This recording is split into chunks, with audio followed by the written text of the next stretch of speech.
Welcome to a football show Monday edition. That is Paul Kuharsky and Braden Gall. We are brought to you by Sinkers Beverages and Shotgun Willie's Barbecue. PK, how are you, sir? Good to talk to you, my guy. I'm well. Happy Monday. Monday is not a thing, really, at this time of year. No, it's really not, actually. It all just blends together. Although I will say, with the kids' sports seasons coming up, the spring stuff coming up, we're gonna have like practice like Monday, Tuesday, Wednesday, Thursday for like 2 different sports, games on Saturday and Sunday. So Friday will become even more important to me and the wife coming up here momentarily. That's just a problem for me. So I am out of my pajamas, but I have been to Ravenwood on a day off twice already for practice. Then he came home to eat. Then he's back with some other freshmen to do additional work. So, but he put on pants though, so that's good. He did. I did. Not you. That's all right. That's all right.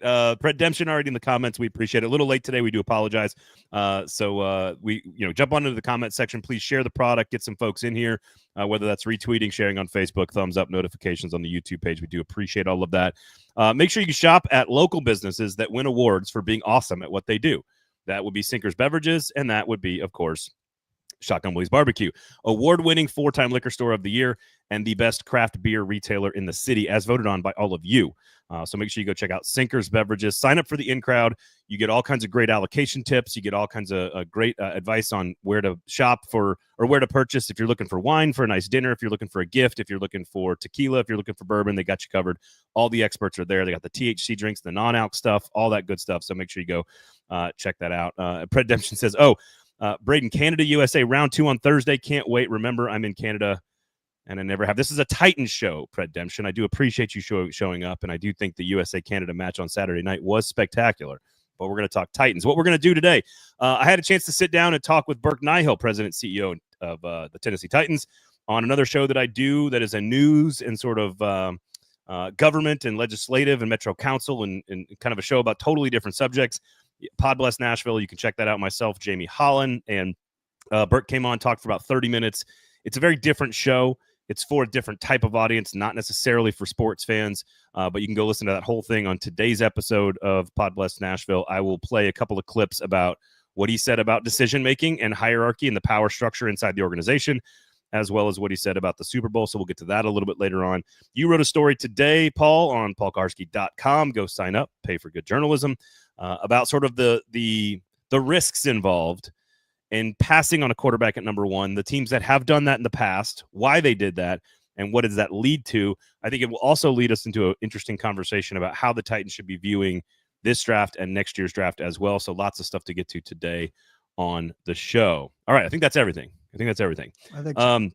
All right, so when you started to look at passing on the quarterback with the top pick, certainly something we've all talked about for going on weeks now, and we'll continue to talk about for more weeks on end until we get to the draft. By the way, Combine coming up next week. I know we're all going to be there, so going to be a lot of good content next week for you guys. What did you have any preconceived notions when you started out with this task, or did you go into it completely open-minded about where it was going to take you? Yeah, no, I thought it was very rare. I thought it was very rare that anybody would stay at 1. Anybody that in need of a quarterback would stay at 1 and not take a quarterback. Top pick in the draft over the last 25 years has been a quarterback all but 7 times. So 28% of the time it hasn't been. That actually seems a little high to me. But really only 2 of those times did a team pass on a quarterback for another position without having a firm start.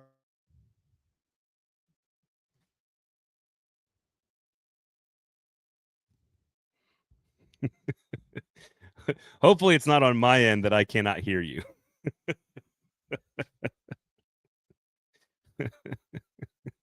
I'm assuming Paul can't hear me.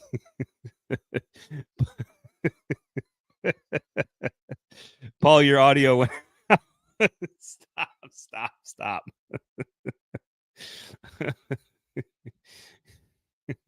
Here's what I'm going to do. I think what Paul is talking about on the show is about the time that when you pass on the number 1 pick and you don't take a quarterback. So we're going to work here to try to get Paul. He's still going. Look how good he's doing. He's still going. I wonder if he can see me. He certainly can't hear me. But I do appreciate you in the comment section being able to tell us that our audio is out. Do you guys have any? I'm sorry. He still has no clue. He's still going. This is actually quite remarkable that he is still going and still has no clue that we cannot hear him. I wonder if he can't see me either, I guess, right? He probably can't see me. I mean, he's still going. I've sent him a message just so you can tell. I have sent him a message in the private chat that says your audio is out and we cannot hear you. I'm not sure if he even knows to check any of this stuff. So we'll see. I don't know. We'll see.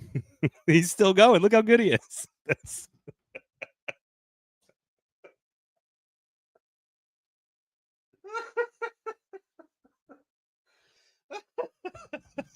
Oh, okay. I'm sorry. Should I call him, guys, on the air? Should I call him? This is quite impressive that he is still going.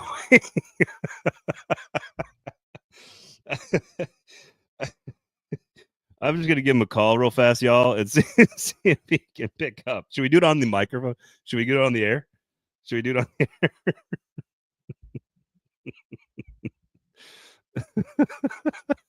air? So here's the deal. It's a really good story. You guys should go check it out at Kuharsky.com. I like the fact that I can see him and that you can see him and that we can see him.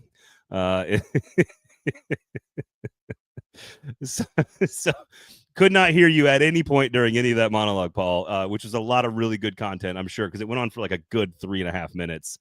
Yeah, he got it. Now he got it.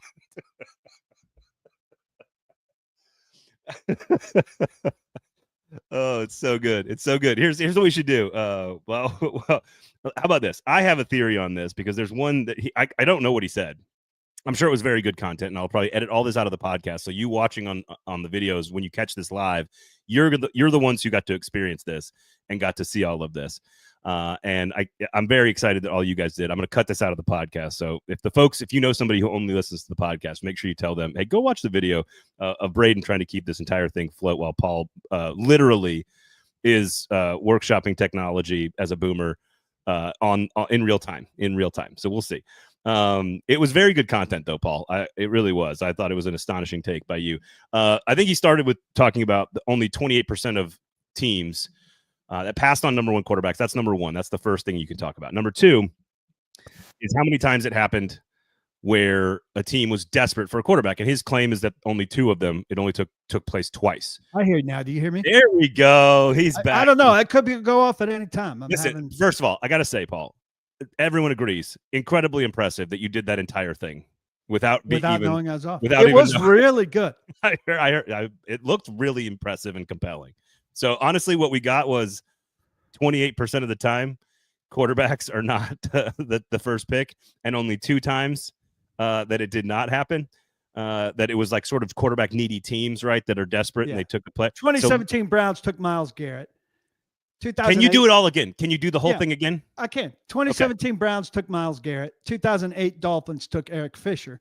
But they both drafted quarterbacks before the day was over. I think in 2017 it was still in the same day, first and second round.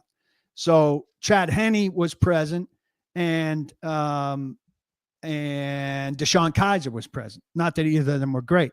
And then those Dolphins landed, got the good fortune of Chad Pennington, who their division rival cut, and they landed in August of training camp.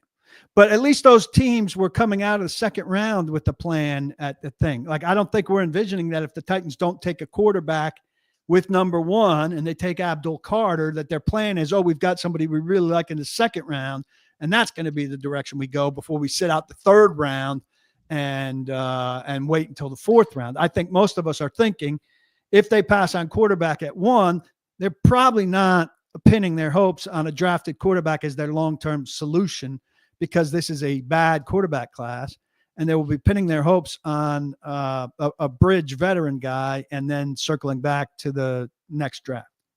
Or I mean, again, Will Levis still under contract, still on the team for now. So also a second round pick. Look, DeShone Kizer, of course, was atrocious, and that's not necessarily a plan. But I think here's what I want to ask you. So I think there are a couple of those that were the right decision, though. Like taking Myles Garrett was the right decision. Was the right decision. And frankly, you mentioned Miami taking was it Chris Jake Long. Long in 08? Jake Long in 08.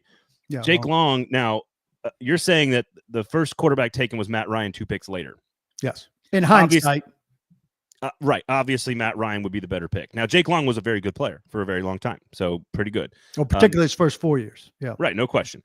And so what's interesting is, and I think Trevor's saying this, curious to see how this conversation changes after whatever they do in free agency, if they go out and get a vet. And I think to your point, and we've kind of said this for a long time now, it doesn't have to change your strategy at one if you go get a bridge veteran. And I don't, there's varying degrees of this, right? Zach Wilson and Trey Lance are not that to me. That's not what that is. It's, if you, I'm just going to use Joe Flacco as an example because he's really freaking old. You know that he's not going to give you more than probably a half a season or a full season. But what you're doing is you're giving yourself an insurance blanket there to say, if we don't want to go draft the quarterback, we still have a guy. I don't know how that's threading a needle though, Paul, with the other teams, that if you are trying to trade, I don't know how much leverage you gain or lose by adding a piece like that. Common sense would be that you lose some leverage if you go add a veteran quarterback. That's the issue with me in that, because I agree with Trevor. You got to see what they're going to do with the free agency starting March 12th, right? That's the legal tampering period. And so I don't know. We'll have to see how that affects their strategy. If they don't do anything at all, doesn't that give us a very clear indication that they have a plan in place? Yes. But I don't think them doing something is a giveaway that they're not taking one. And I don't think that's the only leverage. If I'm not taking one, that doesn't mean Cleveland doesn't want to come up to prevent somebody else from taking one, or that the Giants don't want to come up to make sure that somebody else doesn't take the one that they want, or that the Jets don't want to come up if they love Cam Ward to make sure that somebody else doesn't get in front of them to make sure. And the only way to guarantee you get your guys to be at one, because the Browns are quarterback needy and they have their choice of quarterback at 2 if the Titans take Abdul Carter or Hunter. And the Giants are at 3. Cleveland. Oh, it happened again. It happened again. It happened again. You made a really good point, but I'm going to piggyback off that. So if you can fix yourself the way that you did last time. Here's the thing. I talked to somebody in Cleveland, not inside the team. This is not reporting. This is a buddy of mine in the media that's covered the team a very long time, that has known. He's just been around the team a long time. They like Shedeur Sanders from what he can tell, but their priority is going to be Kirk Cousins. So going to go get Kirk Cousins to reunite the relationship with Kevin Stefanski is their priority. If that does not happen, they do like Shedeur, and in theory could be swayed up to go to number 1 and maybe get Shedeur Sanders. But Cleveland plays a big role in all of this, because if they do trade Myles Garrett, which is, from what I can tell and from what I've been told, a very slim possibility, $36 million in dead cap money, they just cannot trade him, and I don't think it's going to happen. If they do, that means Abdul Carter becomes a much bigger priority for them, in which case they could think that they need to go up to 1 to get him. If that's the case, Titans obviously have some leverage potentially with either of them, with either option with Cleveland. So, all right. Are you back, PK? I think I am. There you go. I can hear you. I was just told everybody, I was talking to some media folks in Cleveland that have covered the team a very long time. Garrett's not getting moved, but that could affect Carter. And then, of course, they really like Shedeur Sanders, but that he's their secondary plan to Kirk Cousins. So Cleveland still has, to your point about leverage not just disappearing if they go get somebody, there could be plenty of other teams that things can change from now until then that could absolutely lead to them wanting to come up to number 1 to get a player. Right now, I think what's happening to Shedeur Sanders is accurate, which is that he seems to be losing steam, roughly speaking, in this draft process. And I said on Thursday, I think Cam is clearly the better pick, in my opinion.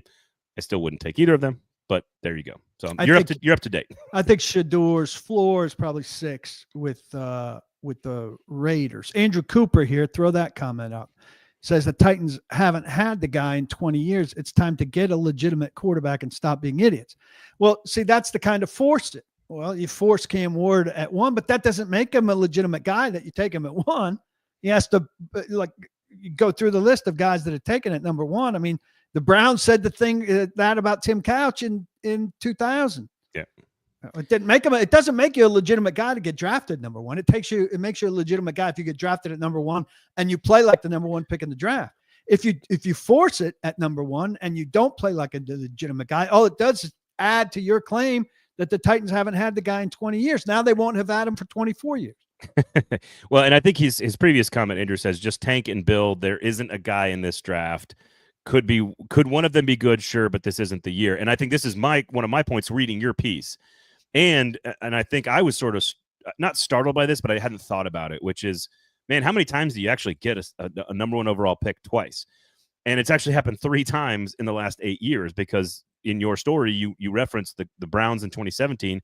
They came back in 2018 and took Baker Mayfield. The Jags went back-to-back where they took Trevor Lawrence first, which is, to your point of the story, most of these people are going quarterback first and then filling out the roster. Joe Burrow by the Bengals. Then you come back and get Jamar Chase. I know it wasn't number one overall, but it was top 5. And they came back and got Walker with the number one overall pick. And technically the Bears have had the number one pick each of the last 2 years.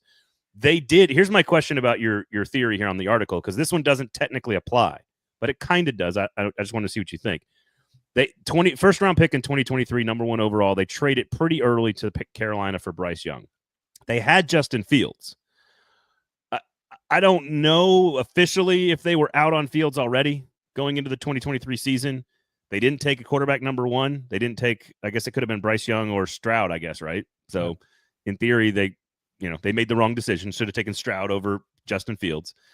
But they did kind of pass on the opportunity to take a generational quarterback, having just drafted Fields. But I don't know. Did they already know if they were out on Fields at that point? Maybe not. So they're sort of like they kind of halfway count. Yeah.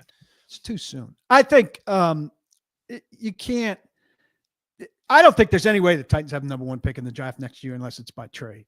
I mean, they're bad, but look at how many. I'm not echoing Rand Carthon by any means. I don't think they were bad because of the bounce of the ball, but a billion things did not go their way that kept them from having 4 wins.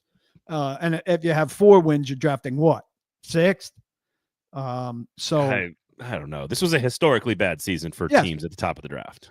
Agree. But I think it'd be very hard for them to draft first again next year. Just here, they're tied with 2 other teams and they win a tiebreaker. I mean, it takes a lot to get the number one pick in the draft. And so odds are, even if they're really bad again next year, they're top 5. They're not first overall. And so I wouldn't count on that. The idea that they're planning a tank is ridiculous. They could be planning to wait on a quarterback, but they're still looking for the very best veteran option they could get to get this team rolling so that the quarterback who they ultimately manipulate their way into next year could come into a better situation. They don't want to draft a quarterback into a terrible situation. I think that the way to look at it, because I agree teams don't tank. If you decide, though, in the offseason that Will Levis is your plan next year, and like we're talking about plans, right? I don't think there's any chance they decide that. I hear you, but for the sake of a podcast in February, like if Will Levis is the plan, that is kind of saying like, look, no, we want to give him one more chance, and that's the outward message, and the inward message is we could be top 4 again. And I think the goal shouldn't be number 1 overall twice. I think is to look at it as a top 5 pick next year potentially. And say we are looking at, and this is what I wanted to talk about next on the show, which is looking at the 2 drafts, in particular at quarterback, but also everywhere else, as a singular event for your team, a single draft. And you don't know if Arch Manning's going to come out. You have to assume that if he's really good, Texas is maybe preseason number 1 in the nation right now in my book. So there's a good chance they are playing in the Final Four or in the national championship game or winning it. And if that happens, Arch Manning was very, very good and is the number 1 pick. Drew Aller's probably also a top 5 pick in this draft class. So what you have to do, and there may be some other guys that win their way up there, or that Borgonzi and Brinker and Callahan really like because they've looked at film. And what they should be doing, as I've said on the show, is comparing all of these guys. They should have a very clear opinion that Drew Aller, because he's played so much football and has so much tape, that he's better than Cam Ward or Shedeur Sanders, or worse than Cam Ward and Shedeur Sanders. They should have a pretty good feel for that. I think it's okay to look at it as a singular draft. Look at them as a 2-way, like a 2 drafts in 1. What are our priorities? How do we go get the quarterback? So I think that's the most important thing as Paul walks off. I think that's the most important thing here for the Titans is to look at this as one thing, 2 drafts, one thing. How do I get the most picks in the top 100? And how do I maximize our first round picks, thinking that they're probably not going to be great next year, really bad in their top 3 or 4 or 5, just average, just regular bad, and they're picking 6, 7, 8, 9, 10, which is still plenty high enough to go get a franchise quarterback if they see someone in next year's class that they have clearly evaluated ahead of Sanders and Cam Ward. Is passing on someone at number 1 risky? Absolutely. But as we've laid out, drafting a quarterback number 1 is also a very risky proposition inherently, even with guys that are completely where everyone agrees they're completely worthy of the pick. So this is no win situation, no good situation, but also could be the best thing that's ever happened to the team. So this is what makes this entire thing so critically important. So there you go. Can you hear me now, PK? As someone said earlier, Verizon should be sponsoring the show, not Sinkers Beverages or Shotgun Willie's Barbecue. Sounds like he cannot hear me. There it is. I think it's clicked in now. There we go. Coach Will says, I still think 35 is the pick that needs to be traded. I completely agree that trading down a second time or using that pick to trade down is completely capable of, is completely on the table. And could you move down to 40, 45, not really miss out on a starting right tackle, maybe not miss out on a secondary sort of edge player, maybe a good receiver is in that area, right? That, you know, you could get a really good player at receiver if you wanted to trade down to 40, 45, or 50. And what can you get in exchange for moving down? Coach Wills, I completely agree with that. I don't have a problem with that at all. Jason says, my takeaway is that aiming for the safe pick doesn't safeguard you from failure. I agree with that. You're saying taking Carter could still fail and be a mistake and be a problem. I don't necessarily disagree with that. If just going and getting your guy was easy, Stroud would be the Titans quarterback. All right, here's what we're going to do. We're going to pause this conversation because I've got a couple of minutes here of Burke Nihill I want to play for you guys. So we're going to pause this conversation just for now. When I figure out what's wrong with Paul's audio and computer, we'll bring him back. But I've got a couple of clips here from my conversation. I had a chance to sit down with Titans president and CEO Burke Nihill. I'm going to play a couple of these clips right here. I'm going to figure out what's going on with Paul. And we'll try one more. How about this? One more time. We'll bring him up. Can you hear me, Paul? No, he can't hear me. And now he's cussing on the radio. Unbelievable. All right, here was Burke. So I asked Burke a bunch of different things. Again, the interview is on Pod Bless Nashville. This is a sort of a political and news and sort of metro government show. So the audience is very different. It's not like you guys. It's not a bunch of diehard sports fans. It's very much an audience that cares about, like, you know, Metro Council voting on FUSIS stuff and, you know, what's going on at Antioch and the director of schools and all kinds of really complicated stuff. So definitely not a sports fans show. So I was asking a lot of stuff about other elements of his job, about the stadium's growth and development, about listening to the fans, about transportation, the transit referendum, economic development, all kinds of stuff. I had a chance to ask him about the Super Bowl. I had a chance to ask him a couple of sports questions that are in there. So I think you guys will like it. Good insight into who he is and how he runs the organization. The first one here is about Burke being in charge, because Burke has been added to a lot of graphs lately where it says, you know, who was in the room when they made the decision on Vrabel or on Rand Carthon or on Rand Carthon again or on Chad Brinker or on Brian Callahan. He seems to be in the room on all of these.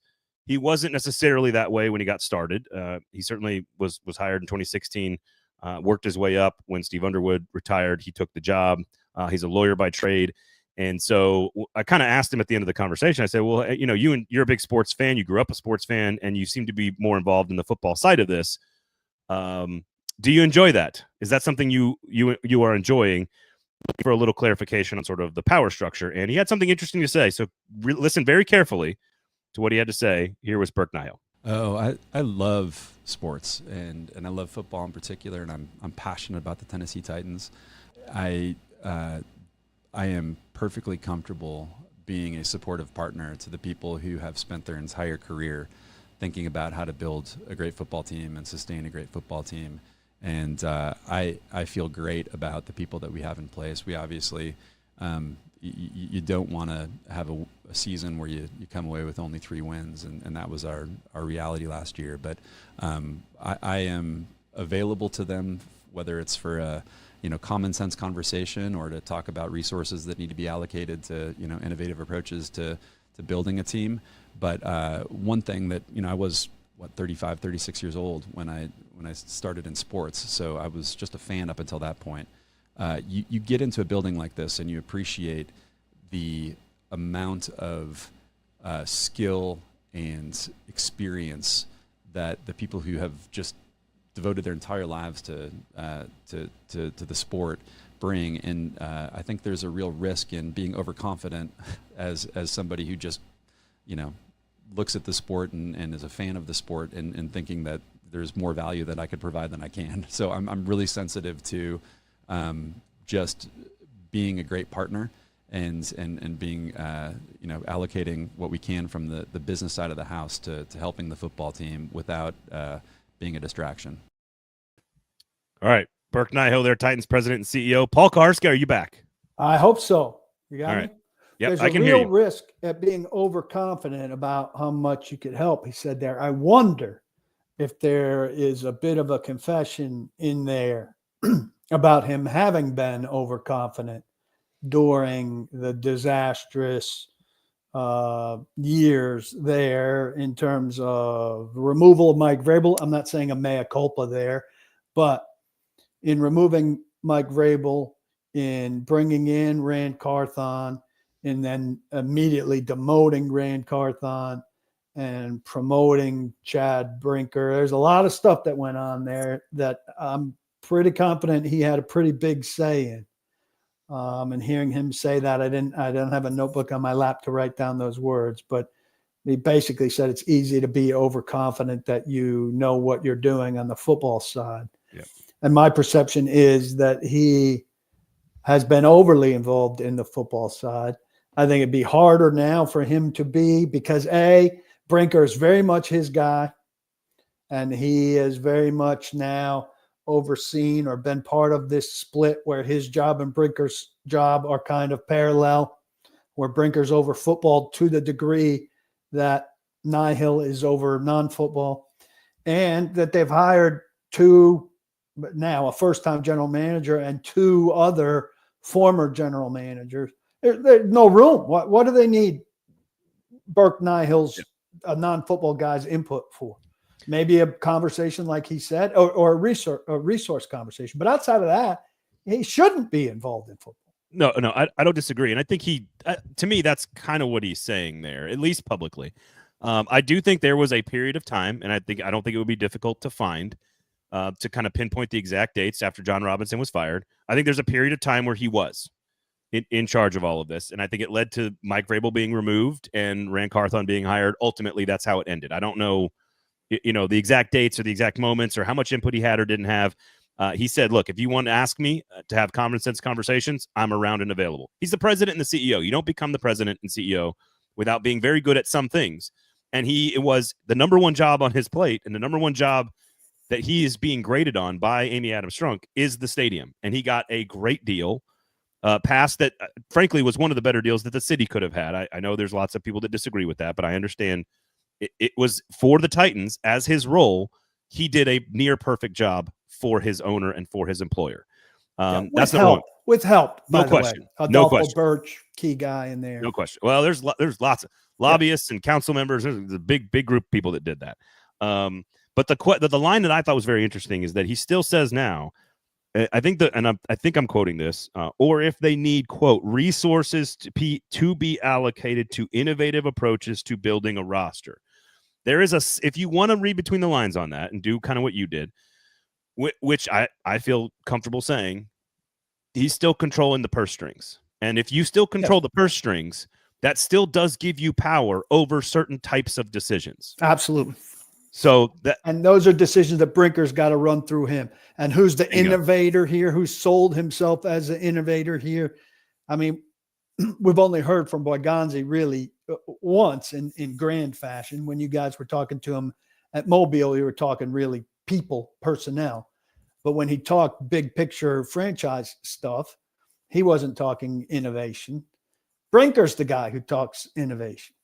And I'm pretty confident. I mean, look, there was a game, another home loss. I led my column off of it, a home game where Brinker and Nihill were talking for a long time after the game. First outside the locker room doors, down near the entry to the field, the tunnel, and then down near the locker room doors over kind of near the media room. For a long time, not looking for sight to be unseen, not caring if we saw him with them or not. Rand Carthon was not involved in those conversations. This was at the end of this year, 24. Yeah, late this season.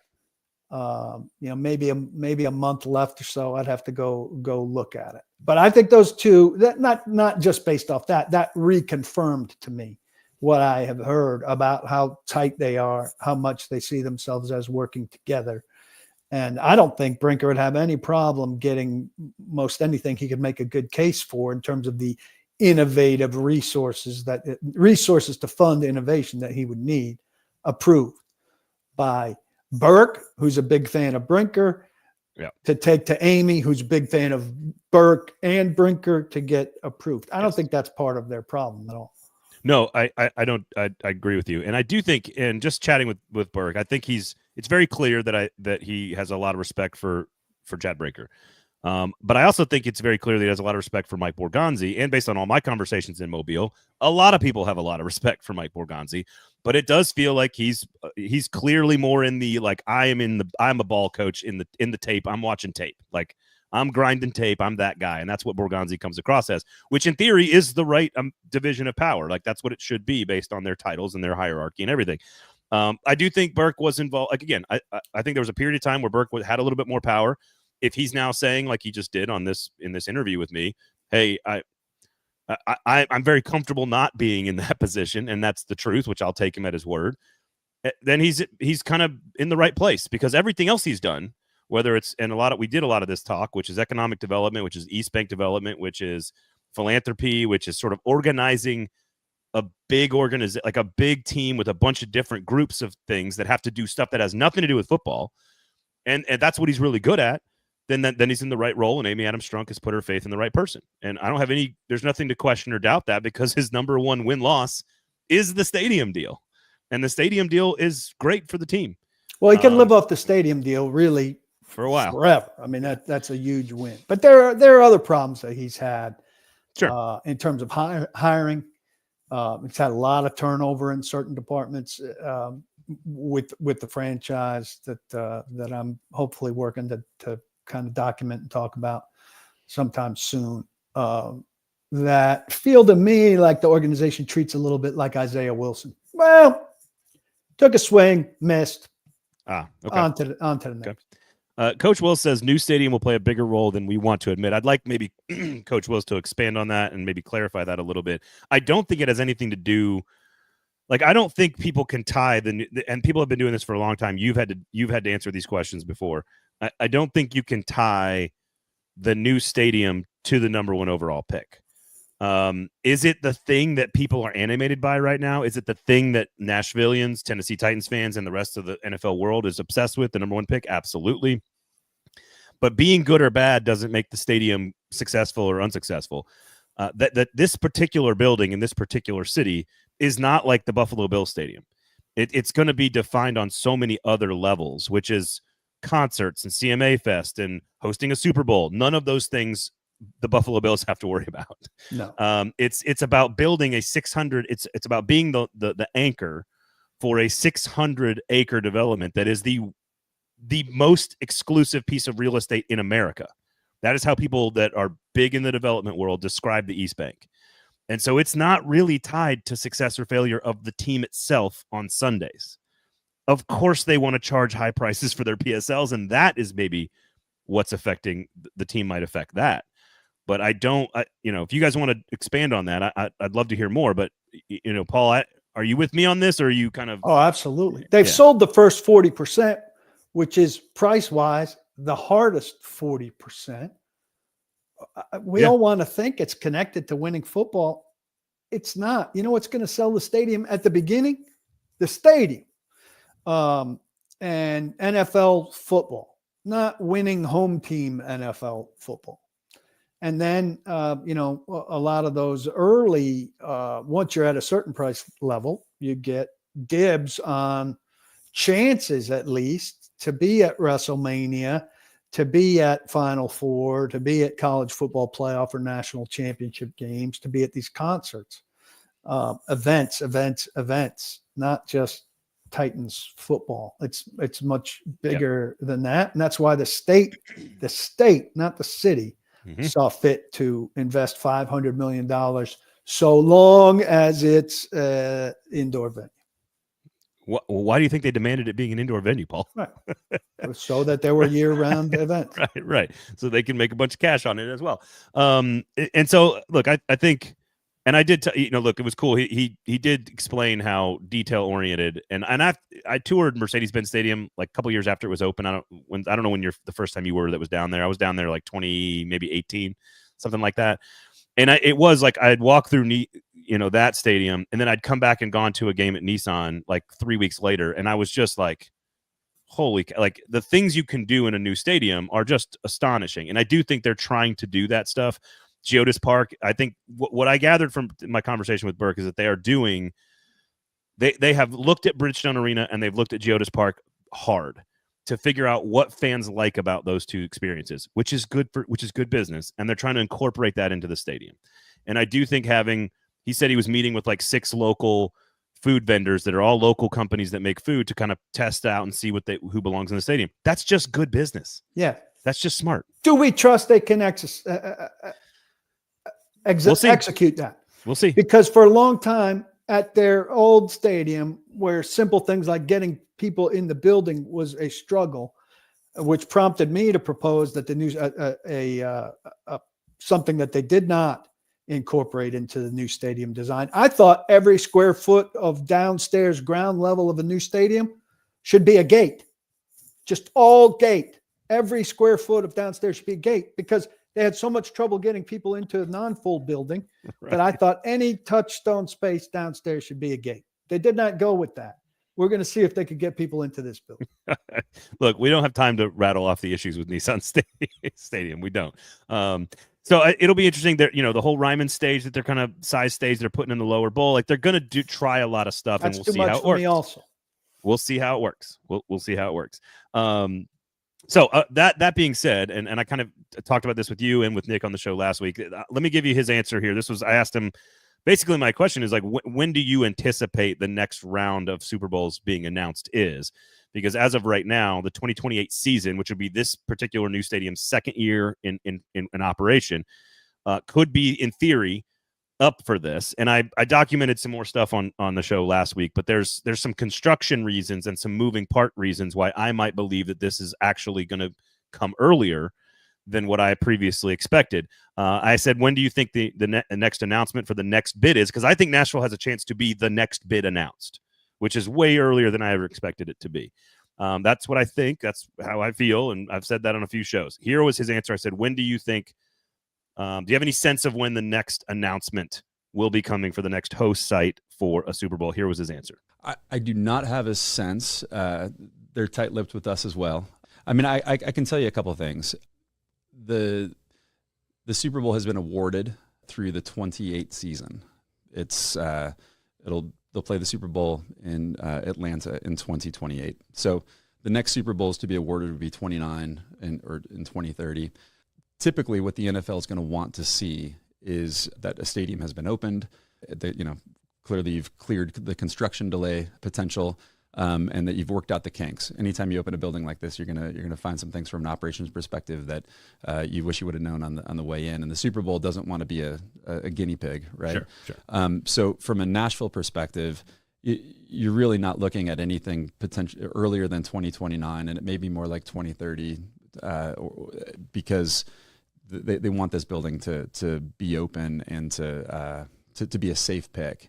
At the same time, I can tell you that the NFL is very fond of Nashville. The NFL draft was a real game changer for that event. Up until that point, it had been either housed at a local radio hall then it started moving to places like Philadelphia and Dallas, and they were dreaming about what this event could be. And it wasn't until it came to Nashville that it just exploded in terms of its potential. And there have been some statistics that have been approached in terms of attendance and that sort of thing at cities that have taken on the draft since 2019 in Nashville. But I don't think there's anybody who would say that anything has approached the quality and scale of that Nashville event. And that's because Nashville does big events so well. And so there's no doubt in my mind that the NFL has their eyes on Nashville, and the soonest opportunity, I think that it's a safe bet to be ready for that event. I think we're going to see a Super Bowl in Nashville. All right. Which you say is when?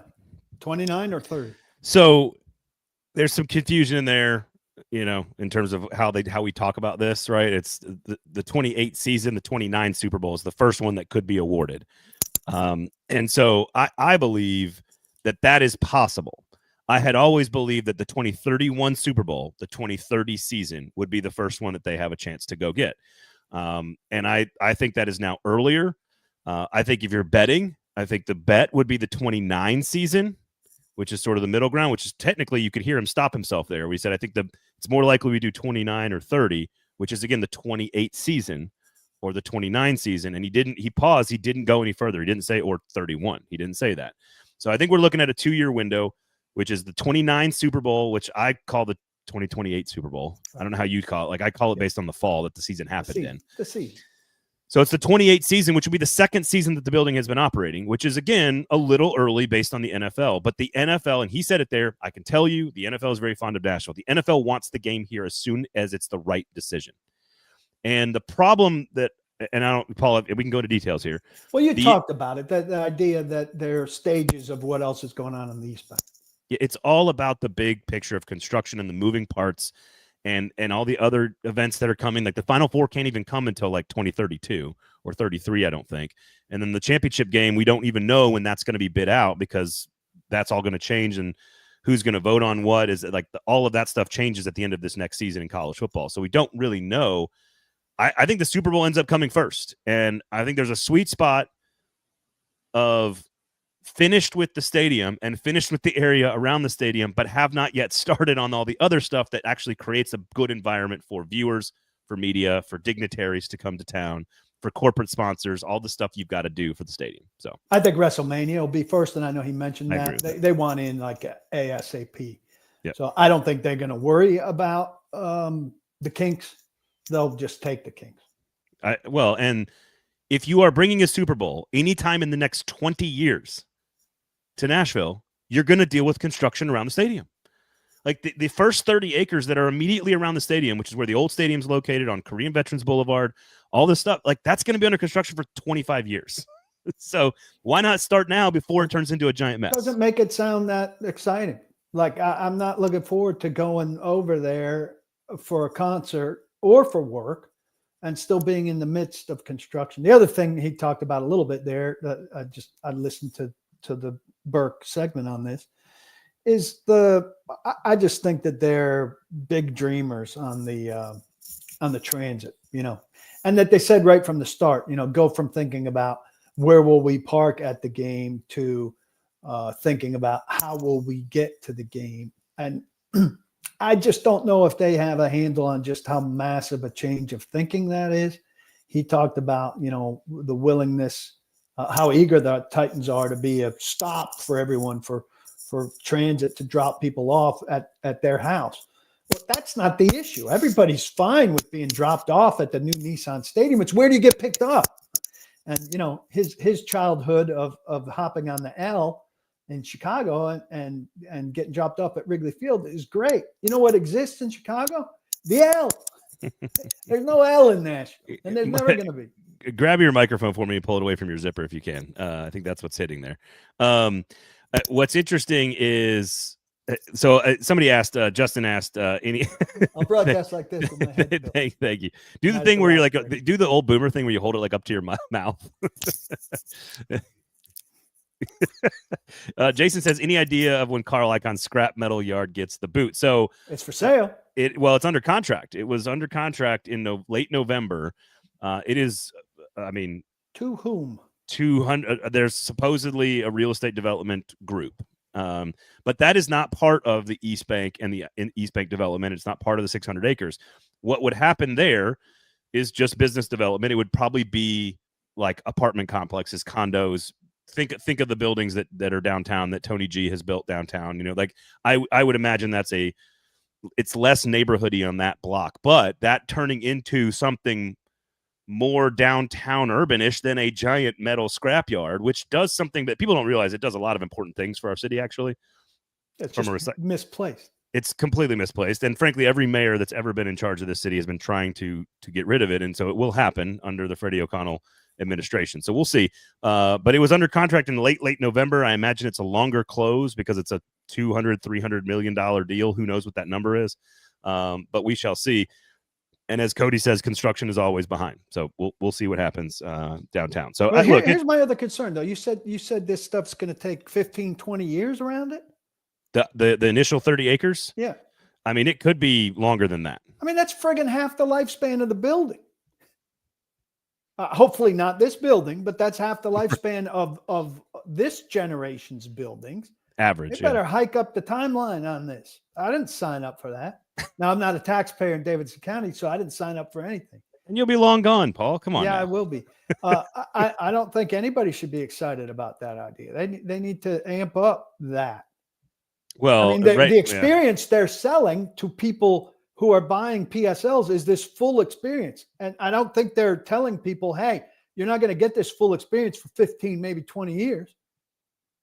That's what they're saying. I mean, that's been their message from the beginning. And I don't think they're saying it at Titan's house. Certainly not. But here's what I can. So I've talked to a lot of different folks about it. Bob Mendez, of course, is sort of the right-hand man in the mayor's office. He's the chief development officer, former council member, helped get he's sort of the czar of the East Bank, if you will. They just put together a East Bank authority, which now has a state influence on it. Speaker of the House, Cameron Sexton, sits on that board and is a part of that and doesn't put somebody in his place. He shows up. Huge fan of TPAC, wants TPAC on the river. They're having a big debate right now between the mayor's office and the state, trying to put TPAC right there in the most primo piece of real estate that's out there. That's now might be moved to Germantown over by the Bicentennial Park. So there's a lot of moving parts. There's a lot of infrastructure. Wrong with the current TPAC? Yes, apparently. They're replacing it. There's $500 million, I believe, from the state to rebuild that. So there's a lot of money on that. It's pretty nice when I go. I enjoyed what's the South Park one? Book of Mormon. I enjoyed Book of Mormon. I saw Lion King. I think I've not seen Hamilton yet. I saw Book of Mormon when I was in London. Oh my God, funniest shit I've ever seen in my life. They're really good. I don't know how the Mormons let this happen. I mean, they have some power. They don't have any power in New York, though. Like it's west of the Mississippi. I know. I just still I would think all of their resources, which are many, would have gone towards stopping that. So it's pretty impressive. That got made. It's so good. But the point is that Nashville, what is it? The Nashville Yards, which is right there on Broadway and kind of in the Gulch area. They said that was going to be a 15, 20-year project. They're about 12 years in and they're like halfway done. You can't develop that much area that quickly. Well, that makes me feel a little better because it feels done. It's just not possible to develop that much area. But yeah, they're opening the Pinnacle right over there, which is the music venue in the Nashville Yard. So I think what they do is, and from what I understand, is they will focus on everything immediately around the Titan Stadium and grow out, and then grow towards the river, towards the path to get people from Broadway over. And when that's developed, it will feel much better. And then the Icon PSC Metals gets developed into condos, and then you kind of work up the East Bank to Oracle. And that's going to take, 50 years. Like that's going to take even longer.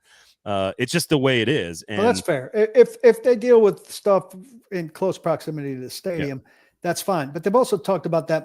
What is it? A mile long strip. So the stadium would have a half mile each direction, where they're saying, hey, you'll be able to tailgate, along that mile or park potentially along that mile. That's a long ways out. And I don't know that people have a sense that just how long ways that is out. The property ends at Korean Veterans Boulevard. So that's not even that's like 100 yards south. It's all going to be north, I guess. I think it'll be, here's the thing that they also say. Mendez has said this to me personally. He said, look, we want this to be like Wrigleyville. We don't want it to be downtown. We want it to be like Wrigleyville, which is stop saying well, that's where he's from. That's his but whole... it's organic. Wrigleyville's organic, and this is inorganic. And it's a slap in the face of people who've been to places like Wrigleyville and Fenway, because those places are natural neighborhoods, and this is created. So they should be talking about Atlanta and the Battery, because it's like that. It's created around the stadium. That's fair. It's not a natural neighborhood. That's fair. I think that's the right thing to call it. But Bob is from Chicago. He grew up a Cubs fan. Bob's got to realize it's not Chicago. But what they're trying to do, though, is to intentionally at this point, because you can't do it at any other point, at this point, develop something that is a awesome football party with also music parties and big event parties and everything else. But that when you walk out in every direction, you get to stuff that's got, you know, they've earmarked a lot of affordable housing and daycares and all kinds of stuff, green space into this deal. And if they do that, they're intentionally creating organic neighborhoods. Is what they're trying to do. But that's the only thing they can do when the anchor. But don't name it after the most organic sporting neighborhood in the country. I hear you. It's just, look, it's okay to have goals. Okay. It's all right. Better. I'd like your microphones to work next time we get together. Yeah, I don't know what. I think it's all right here. Here's the culprit. That old guy. Going on Amazon right after this to buy a better one of these. Freaking dongles. Next week we could smash this on there. That'd be fun. Get a hammer out, just blow it up. All right, thank you guys all for dealing with our technical difficulties today. I think that's going to be edited in the podcast version of this. That's a big job for me not to do, but for somebody. I don't know. I haven't fed the hamster today, so I got to better do that. Keep the electricity on in the joint. All right, we'll be in the combine. We'll be at the combine in Indianapolis next week. So starting, I think the Titans speak on Tuesday. Yeah. So I know you'll be there. I'm going to be up there. I know some other 440 folks are going to be there. So we'll be up there covering all the things that are going on at the combine. All the things. Paul and I will have a good preview for you before we head up to Indianapolis on Monday. So come back and stay tuned. Nick and I are here on Thursday, covering all things Titans, a little bit of SEC football, some draft stuff as well. So thank you guys all for your patience. Sinkers Beverages and Shotgun Willie's Barbecue, of course. Make sure you check them out. Two great local, amazing businesses that keep things moving and free for you. And that's right, Trevor, live from the Underwear Olympics. That is for sure. Just like Mobile, Paul, lots of tea, lots of gossip. It's more what people say than what people do, Trevor. That's exactly correct. So we shall see what I can't wait for next week. I've never been to the combine, so I'm looking forward to it. You're in for a real treat. Oh, can't wait, buddy. I just want to hobnob with all your famous NFL media friends. You know, best thing about the combine is when it's over. Preach. All right, so we'll be up there and we'll have a great time. Nick and I are back. Thank you guys all for listening. Thumbs up on the YouTube page, notifications, turn on all that good stuff as usual. So thank you all. Go listen to Pod Blast Nashville if you care about local news and politics. Go check it out. Otherwise, I think that's it for PK. I'm Braden. Thanks for listening. We'll talk to you next time. See you.